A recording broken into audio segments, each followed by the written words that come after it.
jusque dans ma chambre, cette relation entre Alain Delon et Nicole Calfan qui a duré toute une vie. Le monde du cinéma perd l'une de ses légendes. Dimanche 18 août 2024, Alain Delon est mort à l'âge de 88 ans. Dans un communiqué à la AFP, ses 3 enfants ont indiqué « Un grand fauve est mort, qui fascinait et divisait à la fois ». Icône du cinéma, l'acteur français Alain Delon s'est éteint à l'âge de 88 ans, il s'est éteint sereinement dans sa maison de Douchy. Entouré de ses 3 enfants et des siens, sa famille vous prie de bien vouloir respecter son intimité, dans ce moment de deuil extrêmement douloureux. Depuis, de nombreuses personnalités ont rendu hommage au guépard. C'est notamment le cas de Nicole Calfan, qui avait rencontré l'acteur sur le tournage du film Borsalino en 1970. Le duo s'était ensuite donné la réplique dans Le Gang en 1977. Puis dans la série Franck Riva en 2003.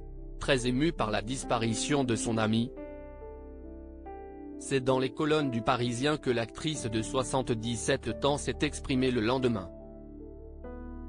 Alors qu'Alain Delon l'appelait ma mascotte, celle-ci s'est souvenue. Il m'appelait aussi mon ange ou mon amour. J'ai eu avec Alain une relation d'amitié pure, unique, qui a duré toute une vie. Quand on était en tournage ou que je venais chez lui à Douchy, il m'emmenait jusque dans ma chambre pour me coucher et m'embrasser sur le front. Avant de glisser, il m'a aussi offert des cadeaux que je garde précieusement. Comme un magnifique chapeau en perles sur mesure que j'ai toujours dans ma salle de bain. La veille, également pour Le Parisien, Michel Drucker avait fait l'éloge de l'acteur parfois décrié. Delon était quelqu'un de fidèle en amitié et d'extrêmement généreux, qui avait un parcours pas banal. Il aimait la vie, les gens, il fallait connaître le mode d'emploi, car il avait un caractère particulier. Mais il était toujours là quand on avait besoin de lui, avait-il confié. Mardi 30 janvier 2024, dans les colonnes de Télé Magazine, c'est en évoquant sa rencontre avec la star après avoir passé des essais pour le film Borsalino qu'elle avait déclaré.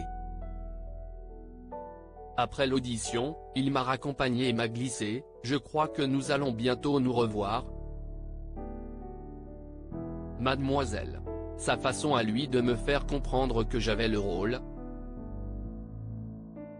Avant de préciser, c'est quelqu'un qui m'a accompagné toute ma vie. Selon elle, ils avaient vécu tous les deux un grand amour platonique. D'ailleurs, lui-même a reconnu avoir vécu seulement 2 relations de ce type. Avec Brigitte Bardot et avec moi, avait-elle tenu à ajouter.